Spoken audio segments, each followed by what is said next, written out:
we're going, why does it matter? So this, I'm not going to, I put a lot of graphics in here because I know how these classes go. So this is probably the most filled screen, but it matters because there are huge amounts of people there. I mean, we'll go to a screen in a minute where we put just 1 month's traffic to the top, I think, 10.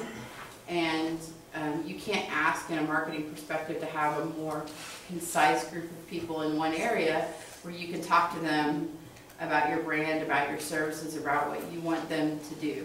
And so if people are there, you're going to get businesses there. That's why you always have those annoying ads every time you find somewhere that you'd like to go. Search engine optimization. Does everybody know what search engine optimization is?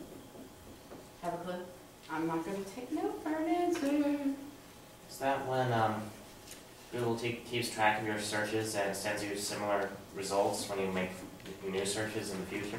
It's part of it. Search engine optimization is when you build a site or you build a campaign, if we're talking about social media, so that targeted people that you want to come to your site, come to your campaign.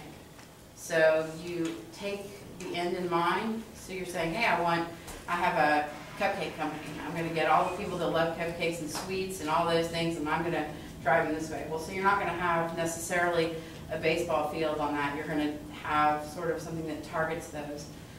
It can be images, it can be words. Content is really big in that.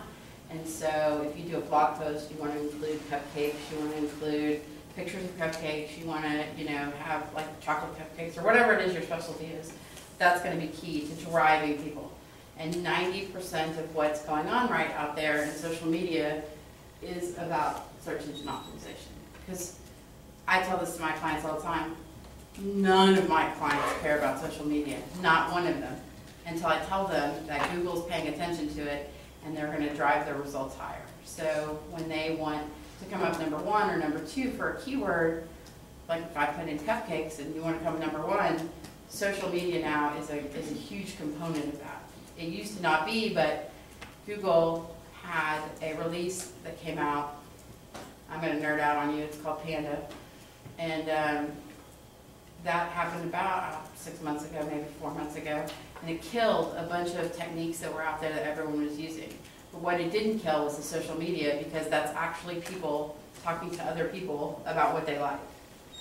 And so now suddenly the entire focus of companies that want to rank higher for their keywords are like, social media, it seems really important now. So that's going to be a huge component of what social media campaigns do. And this is all geared towards business. This is not necessarily talking about, hey, I had fun at your birthday party, unless you offer birthday party things. But those are the things that you need to kind of, I'm focused on business in this aspect. Traffic generation. So this is another big thing that comes up with a lot of the clients I see. They're small businesses. And by small, I mean local. They don't have 35 ads on TV. They don't have any magazine advertising. They're like, I've got this great product. Now how do I get people to come to my website?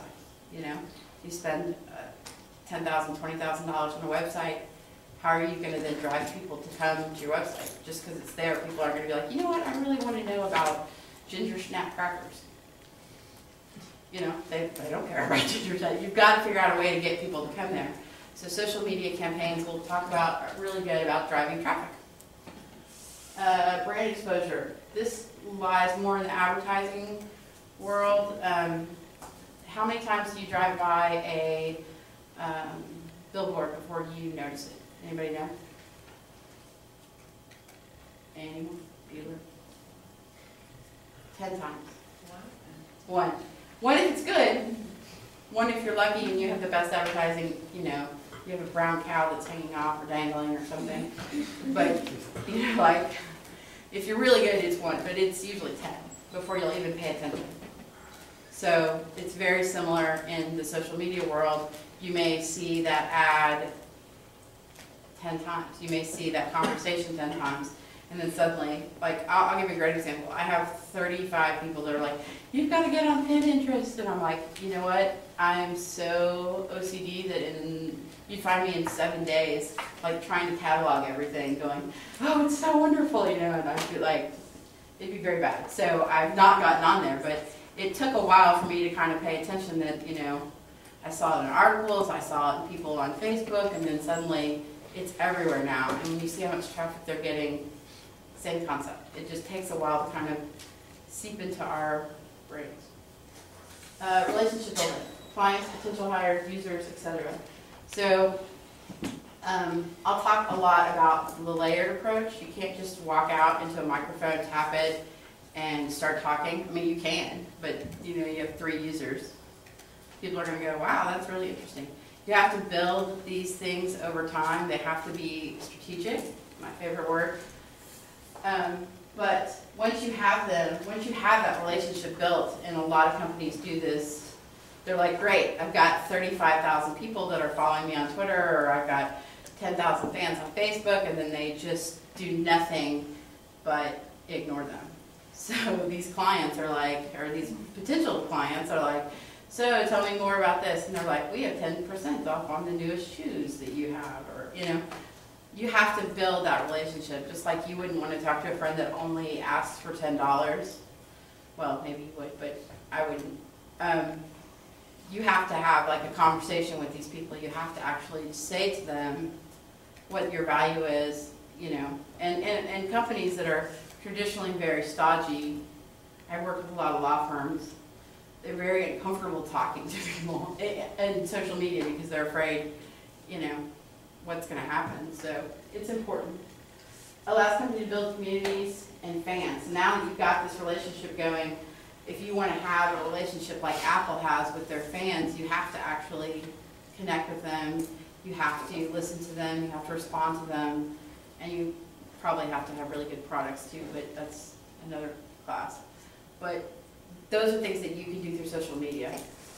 And servicing the client's needs and listening to trends. So Comcast is a pretty famous example in social media world. They're really bad at customer service, or they were in the past, or probably still are. They just took it on the chin. So somebody smart at Comcast realized that they were getting bad negative press in there. So they created a department that was internet-based called Comcast Cares. It was headed up by a vice president who had the power to make changes. And when somebody tweets on Twitter about Comcast sucking, or they didn't show up, oh, on video. Awesome. Sorry, Alex. When they tweet that something went wrong and a person didn't show up, and you know, like it was horrible and service is bad, this guy has the direct. He calls people and he actually responds to them and says, we're going to have a technician out tomorrow. And that technician comes, and then so they've gotten a lot of good press about that. So that's servicing clients' needs and listening to trends. The trends part is like, pay attention to what people are saying. If you have a lot of people saying your customer service stinks, perhaps you should have a talk with your customer service, you know? Like, it's a direct feedback loop that people used to pay a lot of money to get through surveys, and probably still do.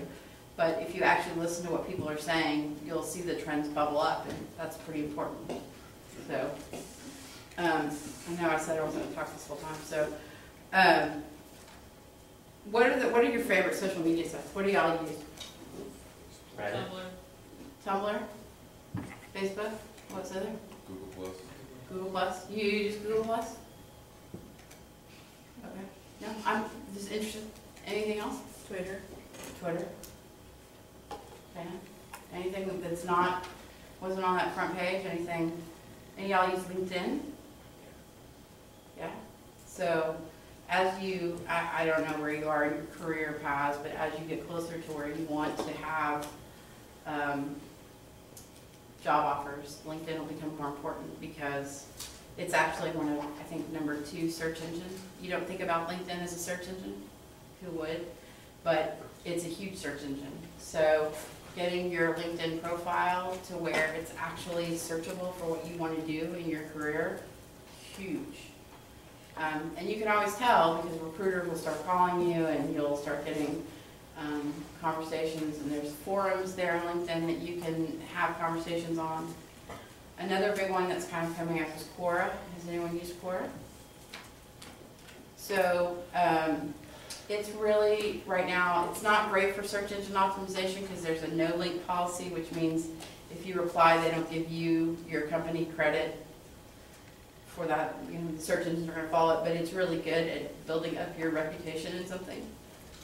So there are tons of people that are asking questions about, you know, what should I do on this, what should I do on that, or you can even post your own question if you're coming up with some research or something that you want to do. It's a good tool to start to build your reputation, and we can talk about that in the building your persona part. LinkedIn's a big one, and Quora. So. Anybody have a Pinterest? Anybody is addicted to it? See, I'd be in the corner going, oh, I need to catalog the entire internet. So, let's see. So I talked about this, but I really wanted to have some graphics in here. So it's pretty much the same thing. Increased exposure is 85% of what people, you know, get out of social media. Develop loyal fans. We talked about all this. Reduce marketing expenses. We didn't talk about this one, but it's crucial for businesses because it used to take huge amounts of money to set up a survey, or if you wanted to send out a marketing campaign, you had to have a printing budget that equaled the small GDP of a nation because you were mailing to these people and you had to have the right targeted, you know, addresses and the right people, and it was a pretty complicated, pretty horrible process. But now, if you build up your Twitter in the right way, you have a huge megaphone that you can talk to these users for, free, or whatever it costs you to hire someone to do it. Hopefully they would hire someone, but they usually send an intern to do it. But you know, that's a significant amount of savings because you're not having to print that up. The worst thing about doing print is the minute that you put it and you hit the print button, it was dead. Because if you changed your pricing, if you changed your address, if you changed anything on it, your URL, you just blew $50,000 or $100,000 because you couldn't change it. With virtual campaigns, I can change it. I mean, I wouldn't want to, but you can change the color, you can change everything about it and send it out, you know, the next day. And people online are pretty tolerant as long as you're careful of their time and respectful.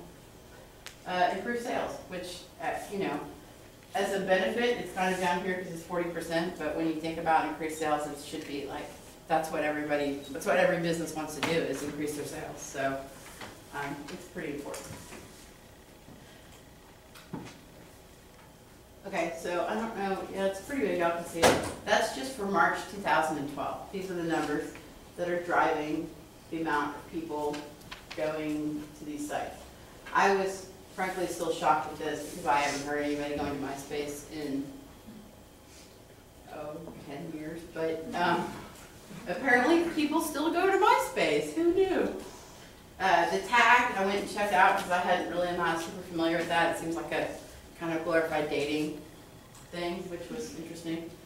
My yearbook seems similar to that, my life, and then somebody had said Tumblr, so. And that's a microblogging site, so Tumblr's kind of increased because it allows you to, you know, it's a little bit more than Twitter, a little bit less than Facebook. So there you go. With this amount of numbers, you have to have companies there wanting to advertise because you're going to have, I mean, if you think about last time that you watched something, I don't know if y'all watch TV, but they used to do the ratings based on how many people showed up to that TV show. And it's so distributed now with cable and all the different channels that have interesting things. It's hard to get a lot of numbers where you can advertise to people. And even if you do get those numbers, it's sort of hard to figure out if it was DVR'd or, you know, like, did they watch over the ads? Did they go right through them? Technology has kind of eliminated a lot of people wanting to watch commercials. So to have this amount of people in one place where you can actually say your message to them, it's pretty powerful. And businesses are paying attention to that, which is one of the reasons why we have so many people in social media.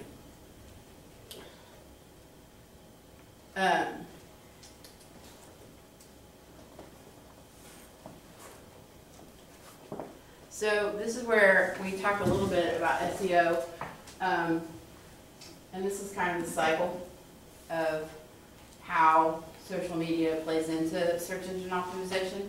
But I did want to point out the very first one is quality content. So what y'all makes up? What do you think quality content is?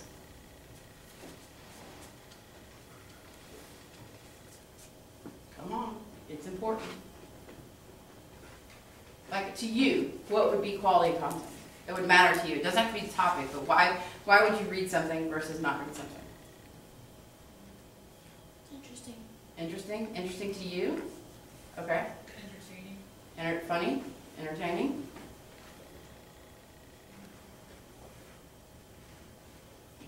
Just one more.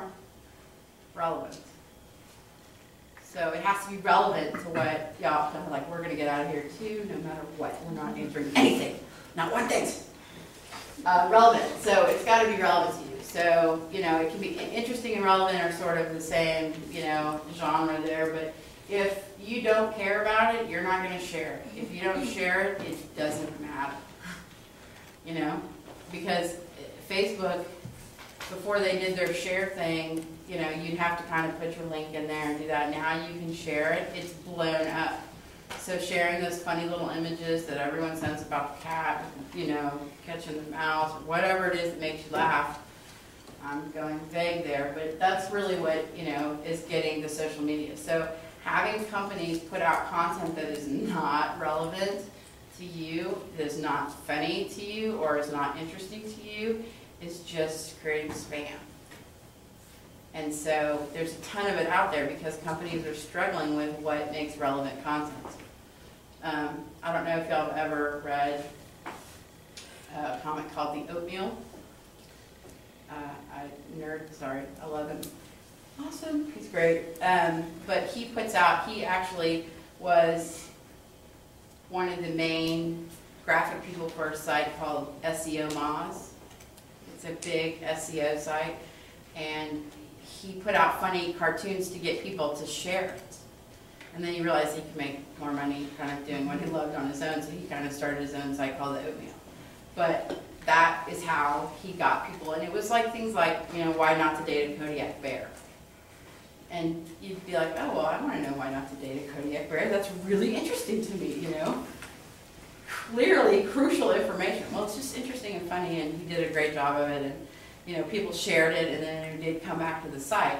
So getting content that actually makes people want to get to know you about your topic is the #1 hardest thing to do in social media.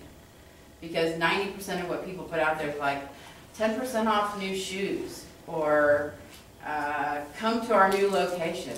Like, how many people care about their new location? About your new location? 0 people care about the new shoes, or maybe they do, but you know, you've got to actually make it interesting to people so they want to come. And if you don't have a message that's interesting, you're basically putting out content to say that you did it and put a check mark and nobody comes. So welcome to my job. Traffic, we talked a lot about that. Search engine optimization, which we discussed, and social media optimization, very similar. So if you're going to put out something about your company and about what they care about, you have to actually put it out in a way that is going to get noticed and tagged and shared in a way that's going to drive traffic back to you, or you just release something very funny and viral into the world that does nothing for you. So you just want to make sure that when you're putting out content and you're putting out good content, you're putting it tagged correctly, and that you're putting it on sites that people actually care about, and that, you know, that you can actually get people to come back to your site and do what you want them to do, which is ultimately what social media is about. So, it really is going for 2 o'clock, I see how you go. Awareness, we talked about what social media can do, and so this is clearly from Brenda Counter. It's advertising and marketing based, so you're going to see things like OOH, which is out of home, which means nothing to anybody in here, but it's, when you're not sitting in front of your TV, is basically, it's a point of sale, you're at a cash register, something attracts you, and you see it. So what they've noticed and what they did is that social media on its own hasn't gotten to the level that a TV commercial or billboard or magazine ad is going to get. It's not there yet. And, you know, I'm not sure we ever wanted to get there because then you never leave your house, but, or your phone. But this, with these other things, has greatly impacted and changed the way advertising and marketing is working for these companies. So if you put social media and a PR campaign together, they got a 17% increase in spend, which is, people bought it. So if you have social media and out of home, you got 1.5 times greater likelihood of increase in spend or consumption. So the big one, y'all can read this on I'm reading too, but this one is actually Kentucky Fried Chicken did likelihood of increasing consumption. They got 7 times greater. So apparently what they're doing makes y'all want chicken. It makes you crave it fortnightly. So you basically, like it's a combination. They didn't put the combination in here, but what a lot of ad campaigns are doing right now is they'll do a TV ad, they'll do a billboard, they'll do something that kind of gets your attention, and then they drive it home with social media. So they've also noticed that it can shift the perception of the brand. So let's say you have a stodgy, reputation, or you have some kind of something out there in the market that you really want to change. Social media has been shown to do really good things in changing that. So it's, if you're ever working at a company and they've come up, airlines have it happen all the time. They kick off some famous director or somebody gets in trouble on their plane and they have 7 million followers on Twitter and they'll be like, Southwest Airlines just kicked me off because I had 17 vodkas and, I was trying to be a superstar on their plane. And so then all the tweeters and people get upset about it and then they have to go back and be like, well, here's what really happened. And so it allows you to kind of respond to that, but it also lets these companies, if they do it right, change the brand perception of them, change how you view them. If you got the other side of the story, or if you thought IBM is all gray ties and you have to come to work at 7:30 and leave, if you want to work there, they can do a LinkedIn campaign that says, we're new and innovative and we let you wear jeans, or I'm clearly making examples of it, but that's one way that social media can really help change that. So that's that. Relationship building. So we talked a little bit about this, but really with relationship building, social media is great. There's just a general rule: don't be a jerk. Don't, if you would do that to somebody face to face as a company, then don't do it on social media. Don't have a megaphone the size of 1 million people and then say, you know what, this one user, you're an idiot and I hate you. Because then you just megaphone that to 17 million people, and the next time the press wants to do an article on you, they will find that. So it's about building a relationship, kind of that golden rule, do unto others. There are a lot of companies out there that have done great jobs with this. Can y'all think of any where the social media actually built the relationship up, either with y'all or you heard of one? Like where you were like, oh, I have this one impression, but now I have a different one because they handled something differently. Don't kill me. Well, I don't necessarily have a relationship I built with, but I remember when Alec Baldwin got in trouble with, I forget what airline it was, playing Words with Friends, and then they have that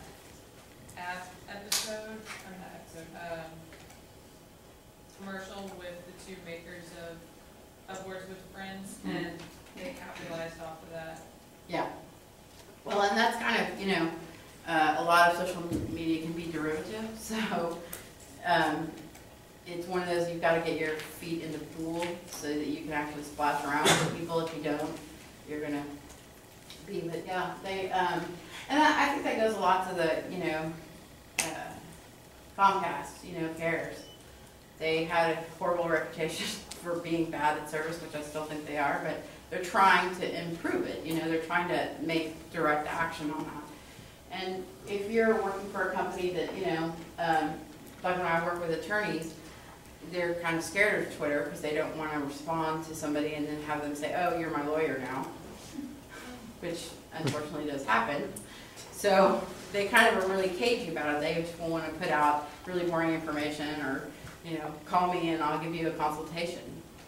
So they have to kind of work on building that trust up and saying, I'm not your attorney, but here's something, here's a reference point that you can do. Here's something that you can go look up. Here's some way that I can help you and build a relationship without implying that I'm going to, be your attorney. So there's a lot of things that companies can do if they just kind of bridge the gap between fear and making it work for them, and that's a process. So you'll see a lot of companies, and there's a lot of missteps up there, but one of the best things about the interactive world is that transparency, if you really do attempt to make it better, is going to come back. So yeah, you can screw up pretty majorly, and there are a lot of examples of companies screwing up pretty majorly, and then they come back and they say, whoops, we made a mistake. And as long as you kind of do the whoops and you don't try to make it worse and worse and worse and worse, then you get the benefit of actually having this relationship. So, community. This is where once you actually have these users and this relationship, that you actually build it up into doing things with them, having that conversation. So not just be like, hey, oh, really great you came in and you bought that, but now you're like, hey, how did you use that product? Or can you have any suggestions about how we can do it better? Or what do you think about this? And so you'll see a lot of the companies actually trying to have that conversation. You'll also see a lot of them that just go dead silent. So there's a lot of actually reports that are coming out that like the Facebook is great for getting people. It's what we call a closed network. So what would be the difference between an open and a closed network? I'm not going to get away from this. Y'all have to know this. So why would Facebook be closed? LinkedIn's another closed one. What does it mean when you have a closed network? Is it because you can only accept like certain friends or? That's a part of it, but it's also that you're logging into it. So, and that you have control over what you share. So if I Google something on a person that's on Facebook, they're not necessarily going to come up unless they haven't locked their security down. And y'all all have locked your security down, right? Right? Okay. So that might be something to write down for later that you need to go figure out, or talk to me. I'll show you how to make sure your Facebook is locked down. Because a lot of people, Facebook changes their permissions pretty much every other day, or they have in the past. They're trying to fix that themselves.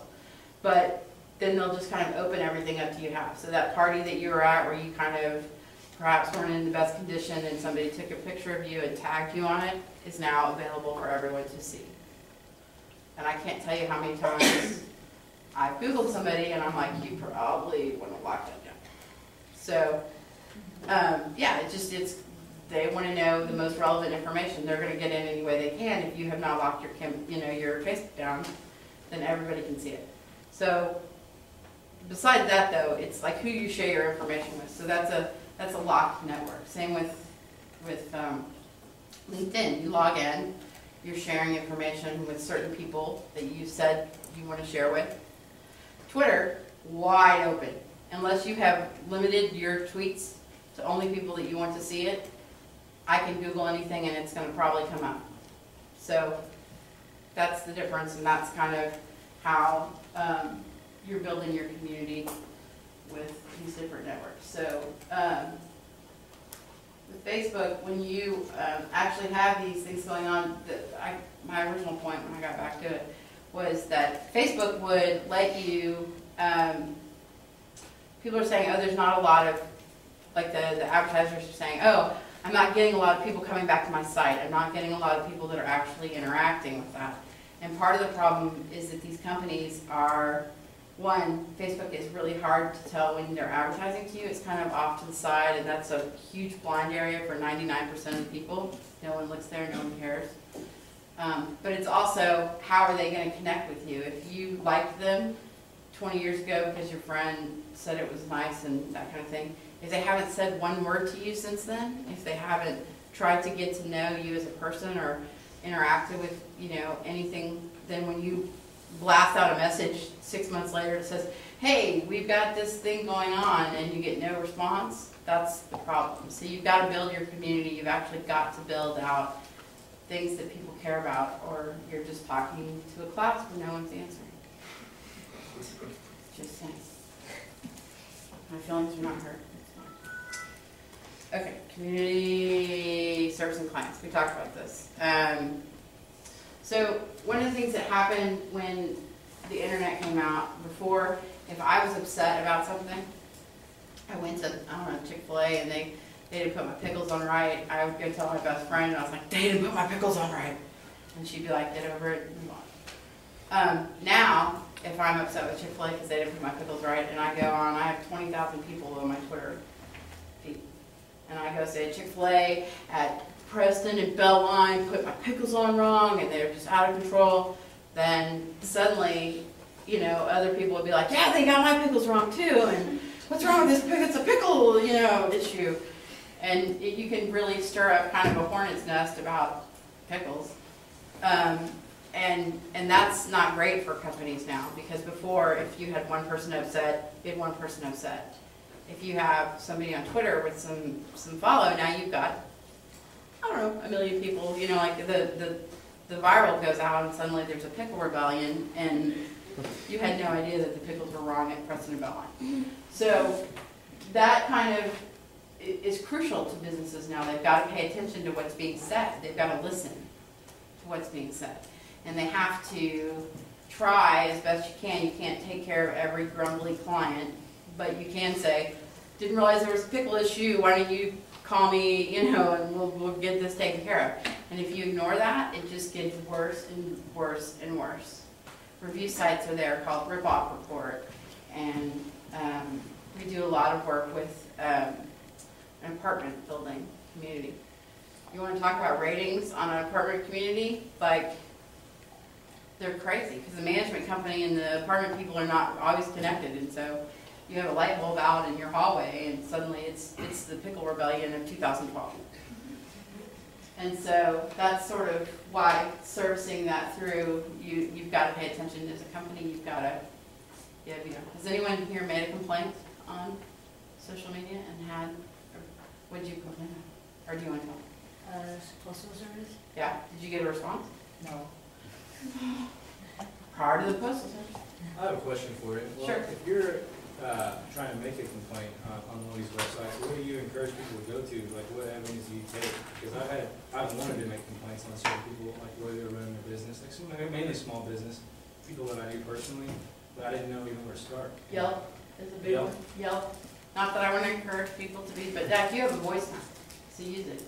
And if they're not listening, then that's kind of on their bad. Like, I had a friend that's a hairdresser who got a bad review on Yelp. I mean, it was a horrible review on Yelp. And she didn't realize it until a client called her and said, I want to use you, but you have this horrible review, and no one said anything. And so she had to go back and kind of work it out. So Yelp actually is a big one. Yahoo local pages, Google local, I think it's now. It was Google local, I think it's Google Places now. All those are local based, and anything that you're going to do, someone used Google Plus. Google Plus is big now because Google's behind it.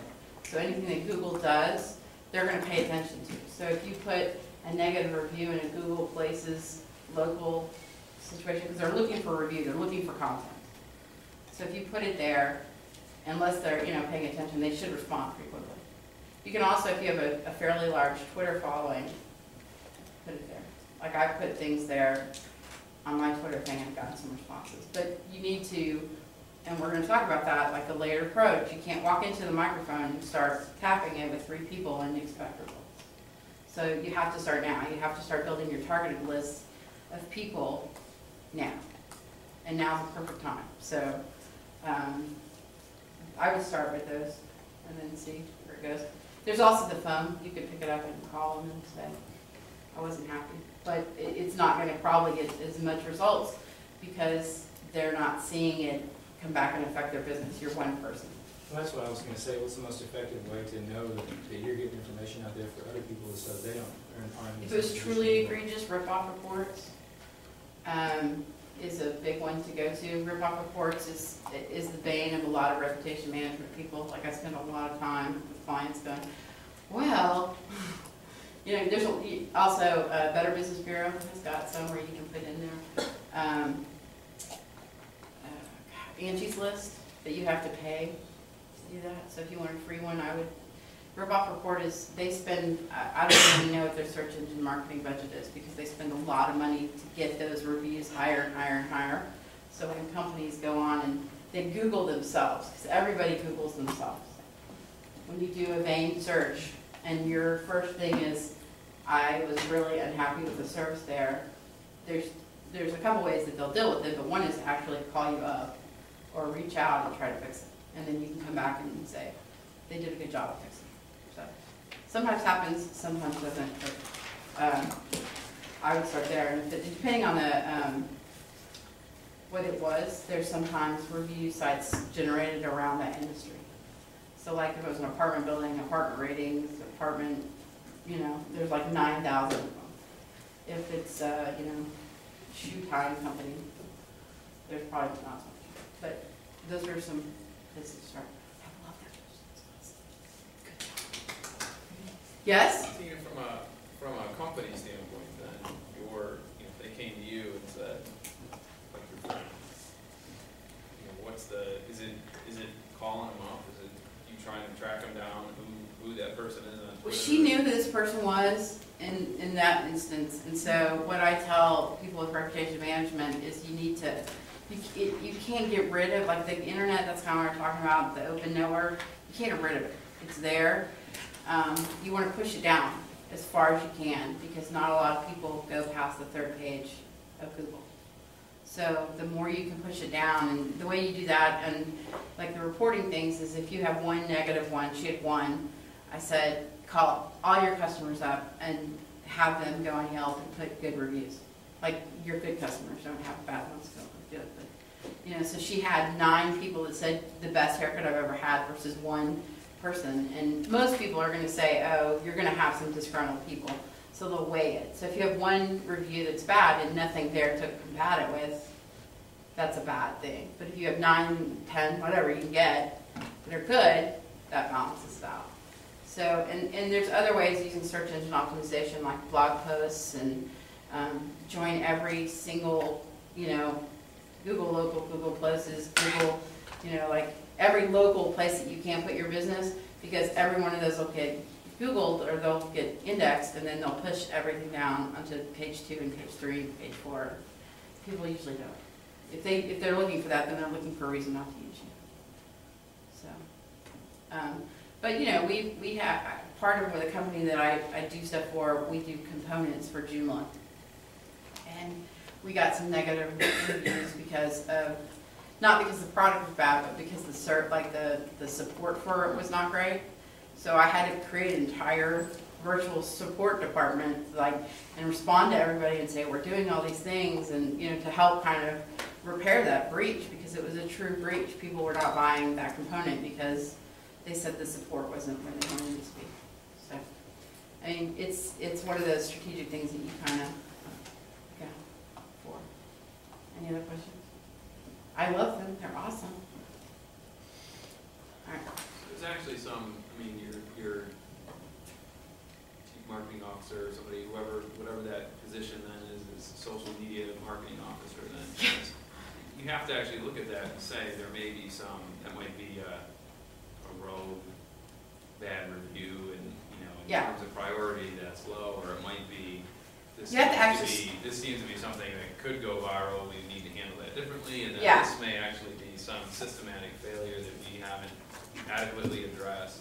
Well, and one of the things that we're doing right now for our client is we're building that sort of reputation model. So we can say, okay, so let's, catalog, let's listen to what's being said, and there are some tools I'll talk about in a little bit that are good for listening to what's being said. And then there's the next level, which is you catalog what was said, and then you kind of say, is that worthy of a response? Am I just adding fuel to the fire, or am I making it, 10 times worse, or am I actually responding? So if you have a social media officer, that would be one of the things that they would do. Reputation management is part of it, social media presence, interactive presence, online customer service. Those are all kind of part of that. The strategy going forward, what you're going to build. So there are actually careers for that out there, just saying. And they pay well. Okay, so this is a little site, and I have it at the bottom. They do a really good, this is an interactive tool. I just took a screenshot of it because I didn't want to do the whole, it's pretty long. Every year they put out kind of what the newest ones are coming up, what they're good for, customer communication, brand exposure, and traffic to your site, and then you can click on that and see which ones are which. So they do, I didn't have a red one on here, but they'll do a yellow and they'll do a red, and they have their own beliefs on what works and what doesn't, and they update it every year, and it's a pretty interesting little tool. Or for a report you have to do, or again, I'm a nerd and I love it. So how is really where we're going to get into this now. I took a screenshot of this. So we talked a little bit about the strategy at the beginning, but it really is begin with the end in mind. So the have a plan is crucial. So if you're selling products, your plan is going to be completely different than I'm servicing clients who are already out there and have bought it versus I need to get people to come to my site. So each one of those things has a unique strategy and a unique plan that you're going to use for social media. And so you have to start with the end in mind and plan. Create measurable goals. This is what a lot of people miss, is that I'll have clients who are going, well, we had this much conversation. Well, that's fine, but did people buy your product? That's really what I care about, like the return on the investment. You're not going to pay me if I don't drive your end goal. So, did your people buy your product? That's a measurable goal. If you're trying to drive traffic, how much traffic increased? I have one when I did the blogging conversation earlier this semester, which was the traffic that you got on your site before you blog and the traffic that you get after you blog. That's a measurable goal. So those are kind of the things that you want to set out in the beginning so you know what you're doing. Part of the great thing about virtual and interactive world is that if you change your goal, or if something changes, you can actually adapt and change your methodology to go with that, versus like the printed world or one of those. You actually can make those things change. So knowing where you want to go is crucial, but also being able to change as you're going along is like, you don't want to be like, well, I can't Twitter that because it's not part of the goal. You've got to actually say, oh, I think I need to do that, and maybe adapt your goals as you go along. Be consistent. So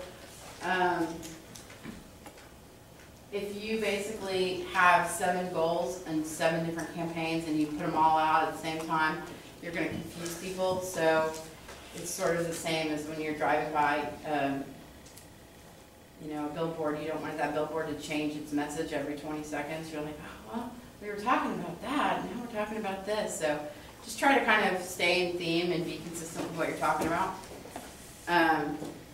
And that goes across the different avenues. If you're doing Twitter, you want to be, your message on Twitter. If you're doing Facebook, it's completely different. You can include images, you can include more than 140 characters, which is kind of nice. You can include video content. Those are all things that you want to pay attention to. Most of these we've talked about. The strong network, which is the microphone. Be engaging. The content has to be relevant. It has to be pertinent to what they want to do. And be a good listener, which is what we were talking about. Like, actually pay attention to what people are saying and respond accordingly. Like if they say, you know what, I really like that blue sandal, and you go, well, how about those red ones? They're like, well, that's nice, but I like the blue ones. and I was really excited about the blue ones, but now you got me thinking about the red ones, and, you know, like, pay attention to what people are saying to you and actually respond accordingly. Awesome. That's my favorite. So, the don'ts, I'm gonna run through these quickly, so you don't wanna just read this. Don't build a network too quickly, and what that means is that, I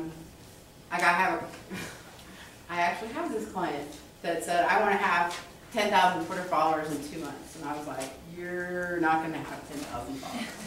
Because Twitter has a thing about spamming, and there's tools that you can use to build your users in a targeted way, but, you know, they're gonna flag you pretty much as a spammer because that's what you are.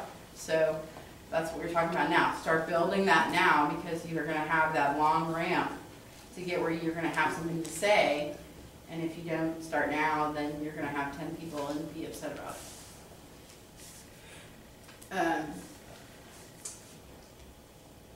Don't reply to someone application. I don't think that's super important, but they're just saying, like, mix it up, make it interesting. Don't be pushy, that's key, because your audience is y'all. Think about how y'all respond when someone tells you that you have to do something, or they're rude to you. You're like, oh, well, yeah, let me tell you what's going on Rip-Off Report right now.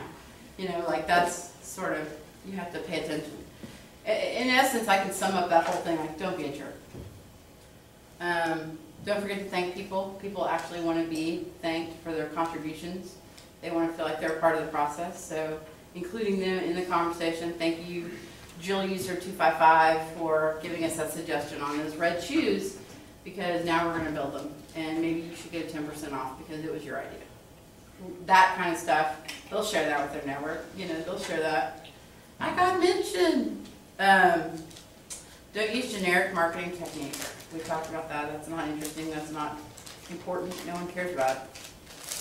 And don't try to sell people. So this is a big one for companies because they want to sell people, and so you'll always see some director of sales come in and be like, stop talking about how the weather is beautiful and it's great to get outside. You need to jump in and say, buy now, buy now, buy now, you know. But you're going to change the channel. Social media is a channel. You're just going to be like, I don't care about that.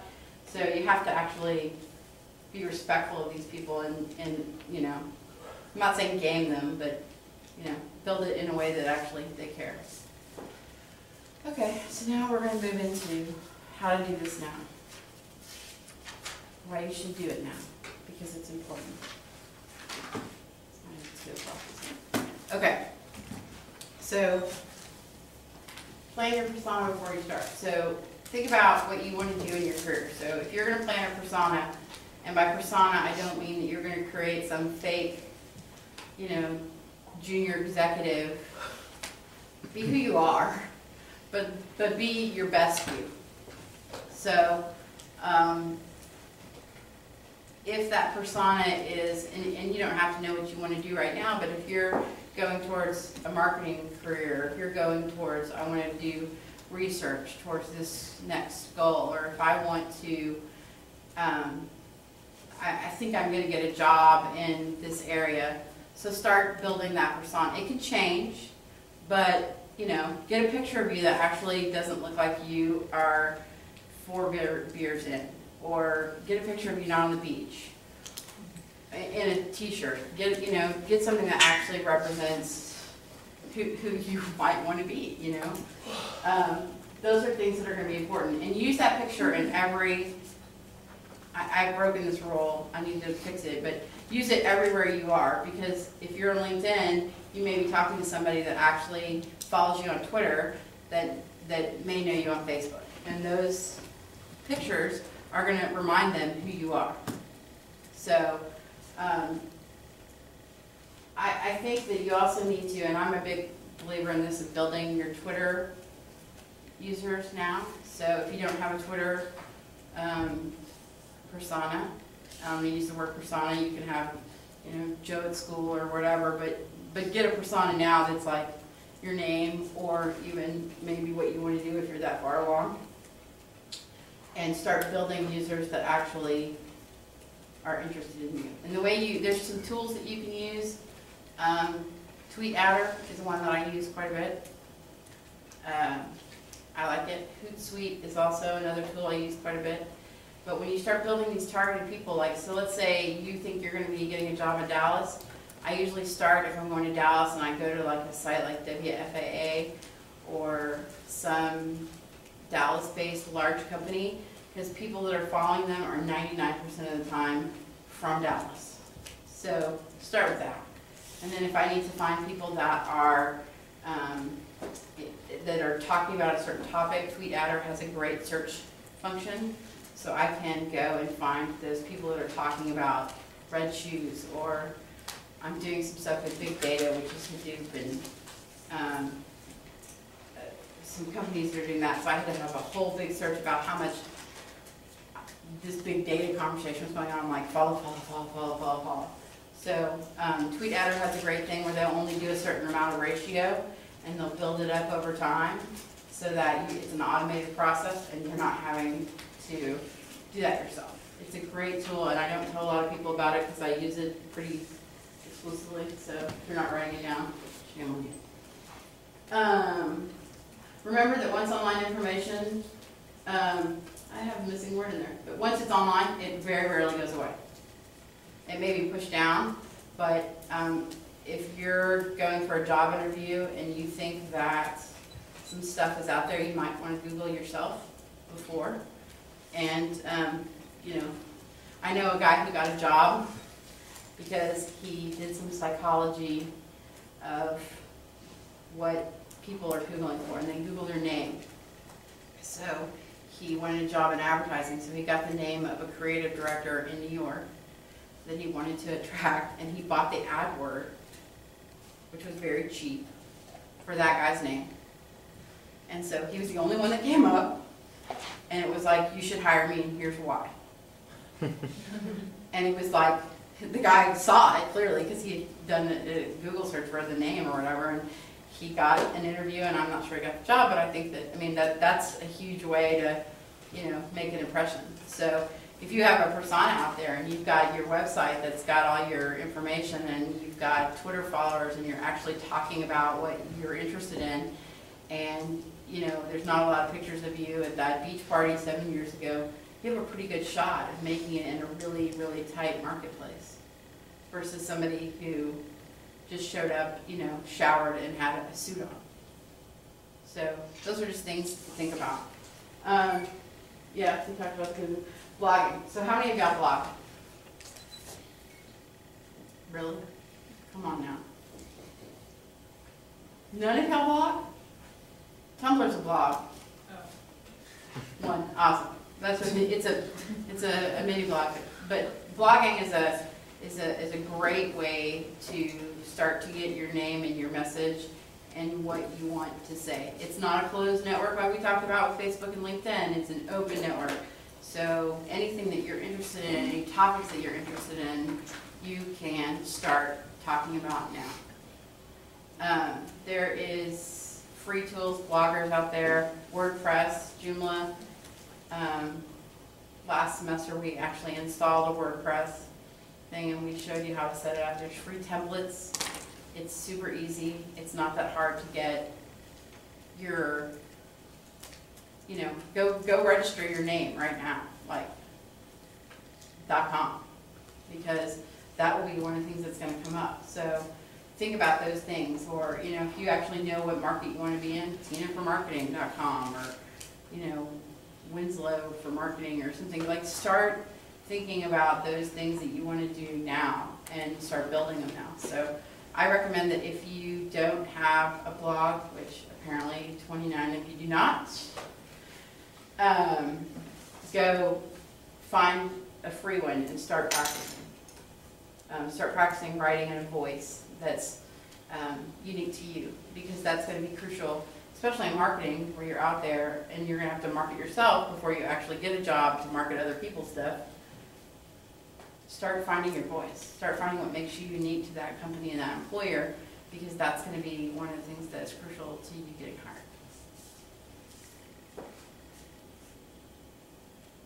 Okay, so still that, but the be ubiquitous. I mean, that's just like, be a Twitter, be a blogger, be on Facebook. Try to be in the place. like 3 or 4 different places at once. Be on LinkedIn. Be social, effectively manage your social system. That means try to talk on topic and refer to one another. Like if you're on Twitter, go, hey, check out my blog post I just wrote about why you need to hire me. You know, and refer to each other.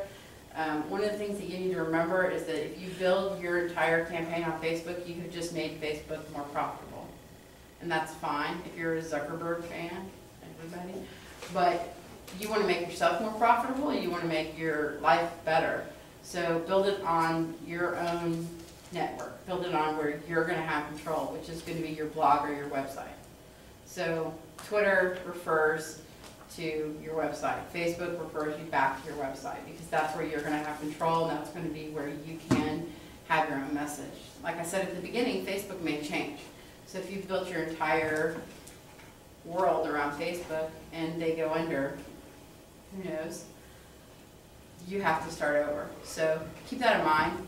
Twitter may change direction. They may have, like, you know, one of the things that Facebook just did is that they're actually going to charge.